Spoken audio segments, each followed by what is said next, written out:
Hi hello welcome to our channel. This is Balakrishna. తాజాగా ఆంధ్రప్రదేశ్లో మంత్రి నారా లోకేష్ సోషల్ మీడియాలో వస్తున్న పలు అంశాల పట్ల రియాక్ట్ అయ్యారు. వెలగపూడిలో జరిగిన మంత్రుల సమావేశంలో ఆయన మాట్లాడుతూ అసభ్యకరమైన పోస్టులు, విద్వేషాలను రెచ్చగొట్టే పోస్టులు సోషల్ మీడియాలో ఎవరు పెట్టినా కూడా వారిని కఠినంగా శిక్షిస్తాం, ఎంతటి వారినైనా ఉపేక్షించేది లేదని చెప్పి చాలా స్పష్టంగా చెప్పారు. ఈ క్రమంలో గతంలో జరిగిన సంఘటనలు కావచ్చు, తాజాగా జరుగుతున్న పరిణామాల పట్ల కూడా ఆయన రియాక్ట్ అయ్యారు.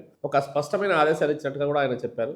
విదేశాల్లో ఉండి ఇండియాలో కానీ, భారతదేశం కానీ, ఆంధ్రప్రదేశ్లో కానీ ఏవైనా వ్యాఖ్యలు చేసినా, ఎవరైనా ఇబ్బందికరమైనటువంటి పోస్టులు సోషల్ మీడియాలో పోస్ట్ చేసిన వారిని తప్పకుండా శిక్షిస్తాం, అందరూ శిక్షార్హులే, సోషల్ మీడియాలో ఎటువంటి విద్వేషాలను రెచ్చగొట్టే పోస్టులు చేయరాదని చెప్పి చాలా స్పష్టంగా చెప్పారు మంత్రి నారా లోకేష్.